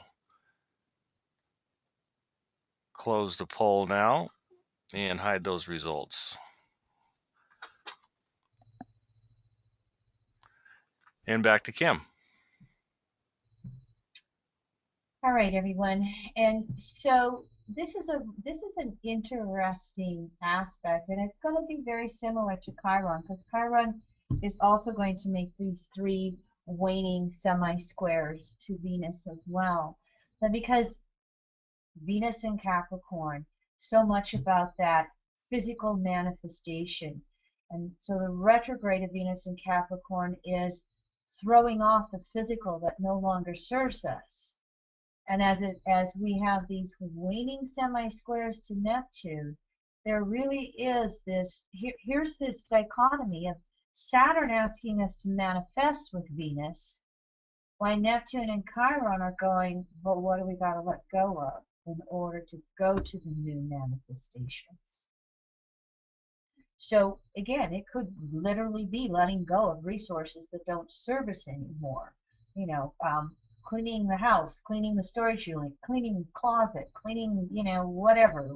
You know, Leroy and Kim Marie have been working through cleaning out all kinds of old paperwork from being in this house for 11 years. And all kinds of stuff that we could let go of. And as we're releasing some of that stuff, one of the things that we are wanting to do is open up to the deepening of our beliefs. Opening up to, again, that Cancer polarity, feeling safe with God, Goddess, Venus, Neptune. And if we are going through this cycle and we have some of those words you see, the depression, the futility, you know, depression belongs in Neptune, Pisces, 12th house as well. And one of the reasonings for that is I will, my will, divine will. In other words, we don't get to play God. We are a spark of creativity that God or source energy comes through us, but we're not the be all end all. And so sometimes we go through those letdowns to then help us know this, to help us reestablish a deeper, healthier relationship with source energy. Any of you who've heard Kim Marie and her teachings of the Pisces 12th house Neptune archetype know that I like to say, if you want absolute freedom, you've got to have absolute responsibility. Pisces carries the previous 11 signs within it. So here's an accepting of ultimate responsibility for everything in your life. This is a deep pondering aspect with Venus. Now Venus is going to do the same thing with Chiron, hanging out there in Pisces. Venus Chiron is healing the wounds to ourself, to our soul. So here is a similar thing, letting go of these old wounds, especially around resources or positions in society or any societal letdowns. I thought at this point in my life, 30 years old, I'd be having the career of my choice. I thought by the time I was 50, I'd be happily married for 25 years. I thought by the time I was XYZ, I'd have this out there in the world. I thought by this time of my life, I wouldn't be going through a divorce. You know, and there's wounding around our place in the world, our relationships in the world, the resources we have or don't have. And so this is an opportunity to review those wounds and work to heal them. And as we know, on that ultimate level, There's no substitutes for God. So Venus retrograde, if we've been looking to our partner to save us, and we're experiencing that letdown in some way, the partner's human, the partner died, the partner disappeared, the partner ran off with somebody else. You know, here we are with this opportunity to address that wound and fill it up with source energy. We also have to recognize, and this is Chiron in Pisces, we have to let go of blaming anybody else. Capricorn will do it, Pisces will project it. And so I think this is one of the deeper meanings of these aspects, as they happen 3 times. We cannot blame our parents for what we're missing in our world. We can't blame anybody else around all this. There's that absolute self-responsibility again that we're looking at. Venus will also make 2 waxing squares to Mars. And so the Venus-Mars planetary pair is about our essential needs and desires, achieving intimate love. And as Venus makes a waxing square to Mars, there's that crises in action with the waxing square, the 90-degree mark. And so as we are recognizing this evolution of our values, Venus retrograde, we have to manifest it into our relationships. As we are recognizing Venus retrograde in Capricorn, the evolution of our values around resources, we have to communicate and address that in relationships with people. And if we're in an intimate relationship, we have to address this with a partner. Partner may have different resource values. How are we going to find fairness and equality for all concerned? At a personal level, regardless of any relationships, we're all needing the courage to honor the evolution of our relating patterns, needs, desires. Even if we're not in an intimate relationship with another partner, like a marriage type, we're still in relationship with planet Earth. We're in relationship with perhaps a job. We're in relationship with familial family members. We're in relationship with our apartment or house. We're in relationship with stuff. We're in relationship with other people, places, and things. How is it changing? How is it moving forward? We have Venus waxing to Mars and Saturn. Even though we're throwing things away, something new is coming to replace it. Even though Venus is having the waning semi-squares to Neptune and Chiron, we want that deeper relationship with Source that allows us to take that material world and be at peace with it, without it. Now here's a tidbit for you. Venus-Mars has a cycle of 24 to 28 months because they're pretty close to each other as they're moving around planet Earth. You see that Mars is a 24-month cycle or 26-month cycle around the Sun. You put Venus and Mars together and they're right around a 2-year cycle with each other. And every 2-year cycle, there is either 1 or 3 Venus-Mars conjunctions and 1 opposition when Mars is retrograde. And so, just a little tidbit for you as you're working through your Venus-Mars things. Understanding your needs and being able to then go out and create those needs. Again, Venus values relate to needs, which then relate to desires. And one more. Venus makes one opposition to Jupiter, and it did at the end of last month. And they never meet again during Venus retrograde cycle. However, they are in orb of opposition to each other throughout almost all of December and January. And so during these 2 months of December and January, it's beyond 180 degrees. So I could almost put it's a waning opposition. You know, they're between 181 and 191, 92 degrees. So it's past the exact opposition. So Venus-Jupiter is our conscious beliefs around love, resources, believing in our ability to manifest. And so this Venus retrograde is going to ask us to release the old emotional patterns, Jupiter in Cancer, around love. Jupiter, because Jupiter is how we can create resources on planet Earth, that expansion of resources that'll come along.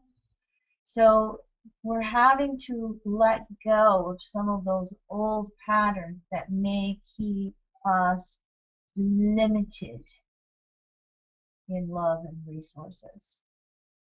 And of course, because they're both in Cancer Capricorn opposition, we're going to have to look at gender issues. And I could add on to that parenting, children, like we did before with Venus retrograde in Capricorn. What are our patterns around gender issues with our parents, with our children? Jupiter is going to be opening up that emotional suppression.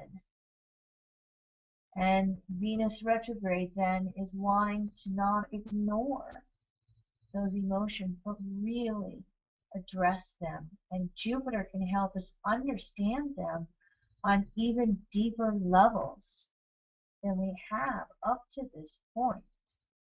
I mean, very rarely do astrologers poo-pah and say Venus and Jupiter never get along. Oh, these two, boy, you never want to have them in the aspect. Well, perhaps their hardest aspect is the opposition. And even then, these two are not battling it out. They're trying to open up and understand. Now, the distortions, if you go back to some of those distortion words, you know, we could become even more controlling or possessive or needy or childlike. We can do all the distortions of those.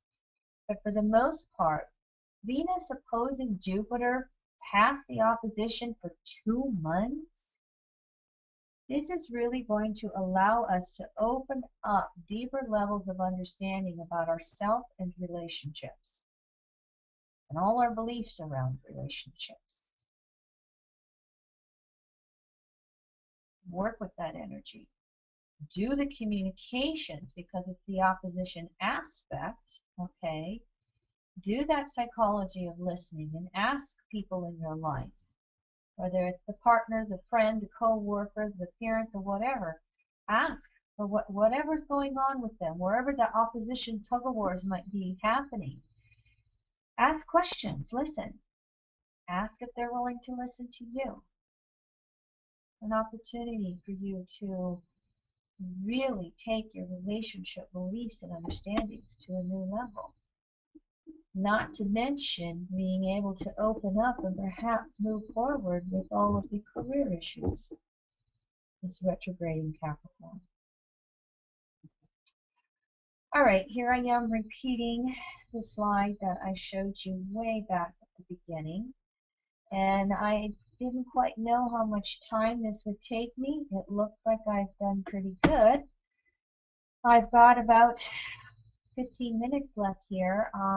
Roy, I would entertain any questions. If anybody had questions about anything, I'd be very happy to recap.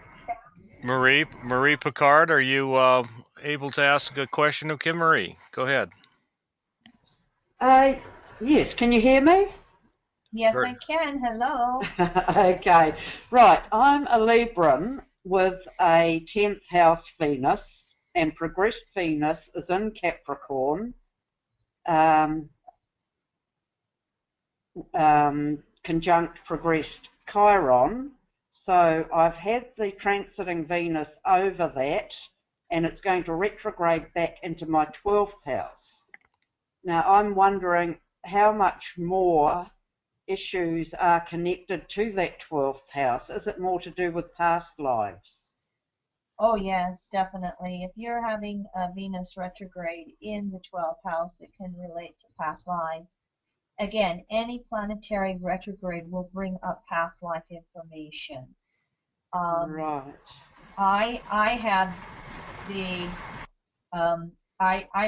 yeah, Leroy may mute you, Marie Claire, just for the sound recording, because you're getting some background. I happen to have that entire Venus retrograde cycle almost in my 12th house. It does go back and forth over the first. There's going to be further lessons in just really learning to surrender resources to source energy. And let me say it on a positive note. In recognizing, remember that saying, the ultimate value is source energy itself. When Venus retrograde can connect to source energy as the ultimate resource, then source will provide to you however is highest and best for you. Be lovely. And I think that you probably, there's a combination of both going on, that having to let go. But then if you can also acknowledge God is ultimate resource, and all of us can recognize that to some degree with Venus retrograde in Capricorn, then source will bring through things manifesting as highest and best for each of us. Oh, that's great. Is that helpful? All right. Yes, it is. Thank you very much. Oh, thank you for showing up. Other questions, comments, anything I haven't touched upon that I forgot that people want me to address?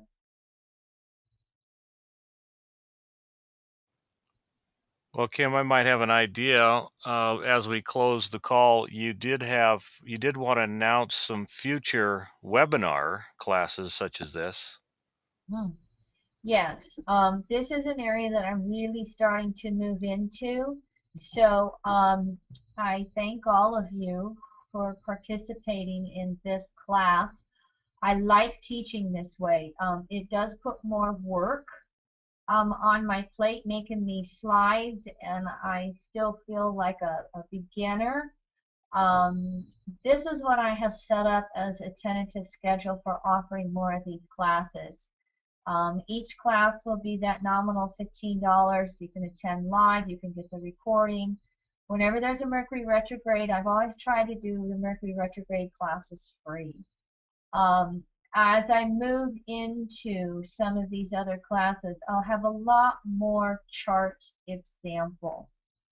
I just felt there was so much to cover with Venus. I made a choice to go, I want to get this information through archetypically. And other classes, I'll do more charts as examples for people. So this is what I'm looking at right now. Each of these dates are on Monday evening, just like tonight. And we'll probably continue to run these classes in that 6 to 8 p.m. time period for everybody. Kim, how about a final question from Judith? Sure. Go ahead, Judith. I had Venus go retrograde by progression when I was a little kid, and I just realized when I looked that it was retrograde for like 40 to or 44 years before it went direct by progression. Yep. So, and that would be so for other people who had the same thing happen, you know, that it went retrograde by progression. So, and it lasts a long time. So what would be a possible effect of that? It happens to be in Cancer, and so it's opposing this Venus in Capricorn retrograde, so that's interesting. But what would be the effect of having that progressed Venus retrograde for so long in a person's chart and life? Well, do you remember by any chance how old you were when it went retrograde? I think I was 7. 7. 7. Okay. All right. So you really weren't born with Venus stationary retrograde, but it No. was slowing down, getting pretty close to it. So that whole thing is really about you throwing off lifetimes of conditioned values. And Venus is in Cancer, so especially around family of origins and how you were expected to be in regards to your family and how you were supposed to live your life as a female, Venus in Cancer. It's been a lifetime for you to throw that off and question everything that is a parental social value. And well, what do I value? What do I value? It's almost like an Aquarian energy coming through. I want to be free. I want to do what I value. I want to be how I want to be, not what everybody else thinks I should be and do.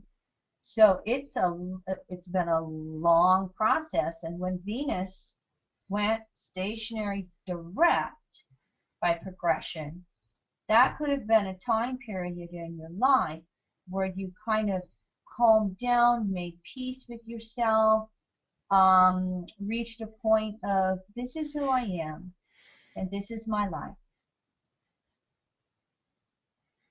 And so did Leroy mute you? No, yeah, I did because of the background noise, Kim. So one final question, if you don't mind taking another from a new student in Nevada, would that be okay? Sure. Mm-hmm. Vanessa, Yeah, go ahead. Hi, thanks. Can you hear me? Yes, we can. Great. This was wonderful, very insightful. Regarding the transit of, when Venus turns direct on February 1st, I noticed that it will just barely touch Pluto, and the Sun will be there. So we'll have a Pluto, Sun, Venus conjunction on February 1st, and I happen to have my natal moon right there. So I was just curious, do you think that that's more Plutonian in nature, and that it could, and my moon is in the 3rd house, in my Capricorn 3rd house. Do you think, what is your advice on that, Kim? Thanks. Sure, you bet, Vanessa. First of all, I want to quickly look at my calendar because I want to look. Okay, hold on. I gotta reach a moment.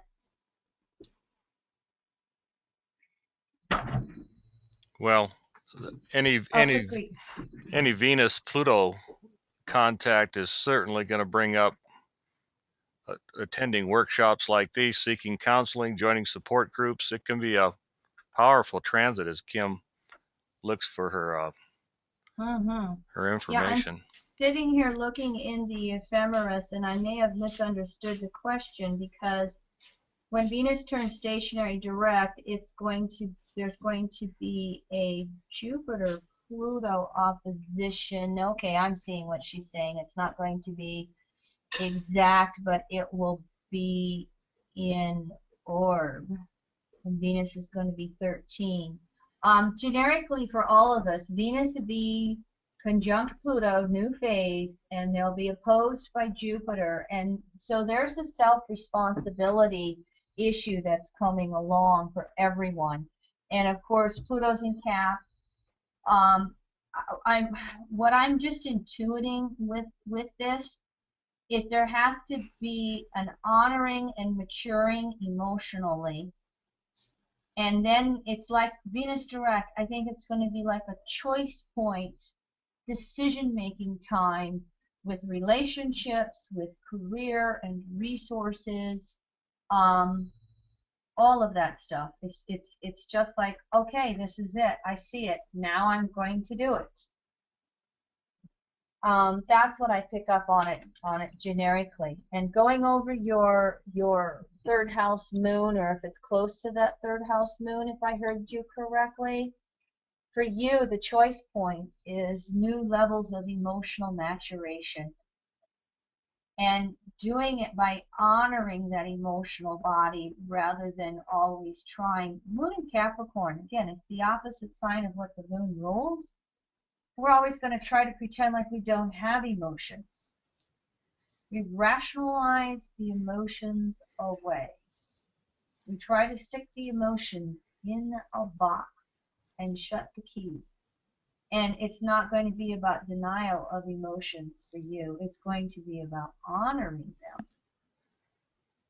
And in the honoring of those emotions, what it will allow is an evolution, a maturing, rather than a repeating circle, which moon in third house can just get on a hamster wheel and just keep going around in circles emotionally. For you, it could be even more breakthroughs with emotional maturation as Venus goes direct. Thank you. That's so great. Thank you. You're most welcome. For all of us, this Jupiter-Pluto opposition with Venus next to Pluto and this orb of opposing Jupiter, again, we're all going to have choice points of deciding how we're going forward emotionally with our life, which will have a corresponding effect outwardly with our resources. And it is about self-responsibility, Venus, Pluto, Capricorn. Any other questions?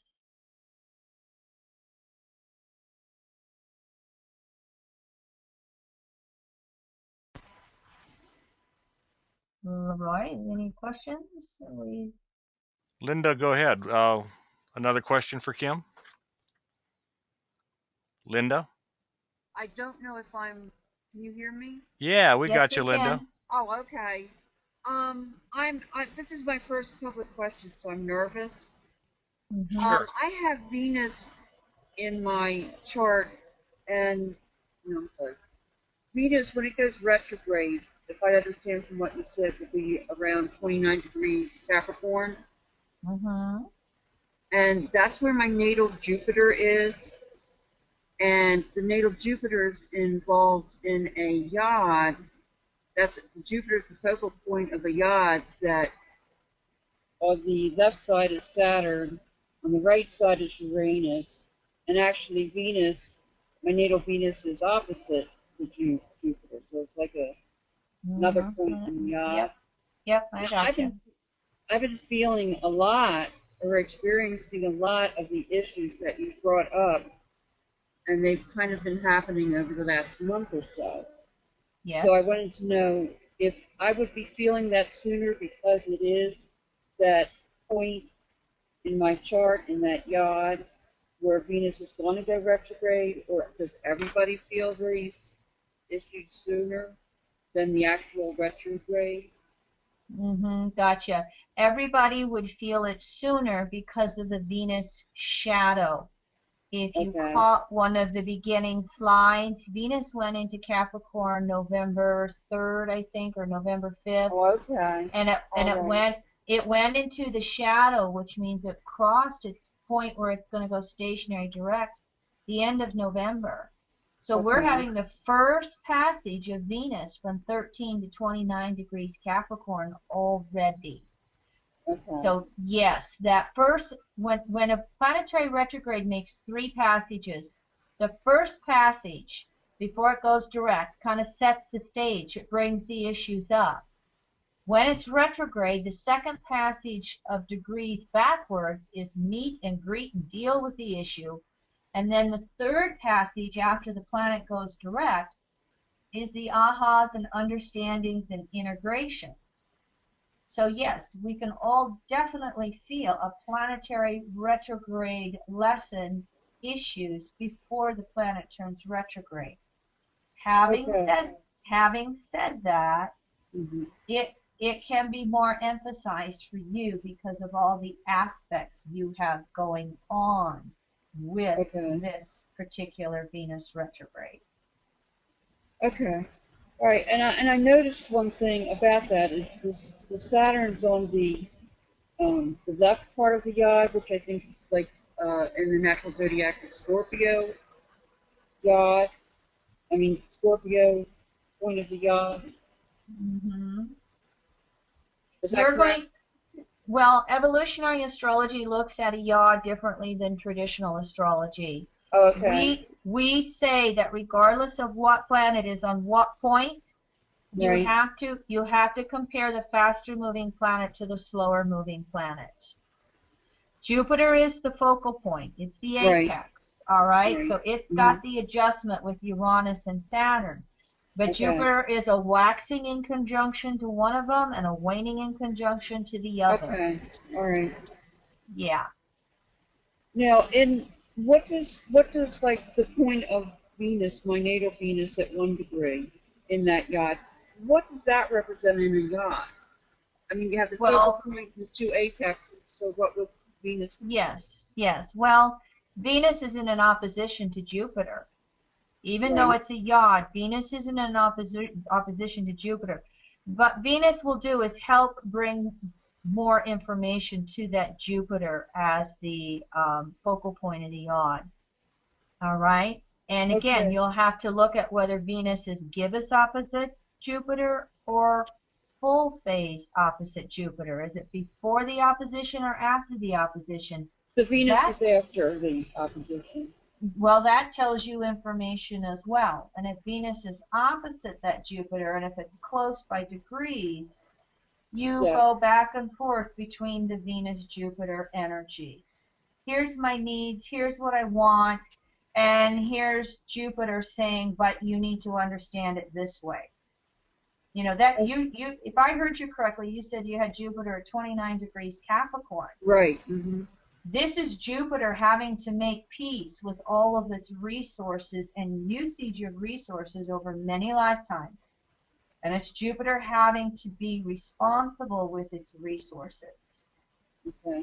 And Venus is over there at what, 1 degree It's 1 degree Leo, yes. And what you may have happening is an old pattern of, I want everybody to provide resources to me.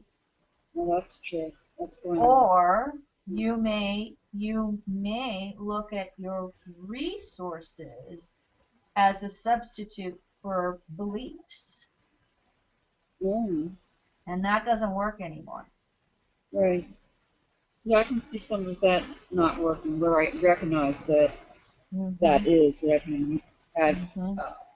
My resources were kind of my beliefs, yeah. And Venus retrograde in Capricorn is going to ask all of us to be responsible with our resources. Okay. The creation and the use of resources. Okay. Thank you very much, Linda. Thank you. Mm-hmm. Media Monk just wanted to make one announcement for the tape and for all of our participants tonight. Kim Marie has allowed me to release some of our usually unlisted videos on our YouTube channel. And so I might invite everybody on this call to go to Evolutionary Astrology Network. It's our YouTube channel. Many of you are already familiar with it. Make sure you subscribe because we will be releasing some free videos from our various events over the last year or two. And you can also choose to subscribe or just join me on my Google Plus page, Leroy Weimer, and that's another way to get the same thing. So just an announcement to get some free information coming up over these winter months, Kim. So thanks for allowing that to happen. Mm-hmm. Thank you, Media Monk, and thank you, everyone, for being on this call and allowing me to share all this information with you. And I, too, feel like I'm starting a new venture. So a year from now, 2 years from now, when I have some of these webinars under my belt, so to speak, I think I'll be on an improving curve in information and making sure that I balance the information as well as chart examples. But thank you for allowing me to do this. I very much enjoy teaching the new way with all the visual and teaching from the comfort of my home. I hope you like studying from the comfort of your home. So again, current students on this call, make sure you pay attention to the student areas pages. There will be shifting and changing upcoming this winter. We're making some significant changes and kind of segmenting off the 3 different segments of our multimedia and online course. A couple other changes will be these webinar classes will have their own pages as well, where you can not only purchase your live webinar attendance to any of these future EAN classes, as you see in this slide on the screen, but also, find out where the archives are listed. So always evolving and changing with Uranus and Aries in the upcoming years. So thank you for that. And Kim, any closing comments? Thank you again, everyone. Blessings and happy winter solstice. I love the winter solstice because it's the return of the sun in the northern hemisphere, at least. So solstice blessings to everyone. If it's a clear sky out there, make sure you all get outside to take that full moon and that setting Venus in wherever you're at in North America, at least. So thank you for participating in our webinar tonight, everyone.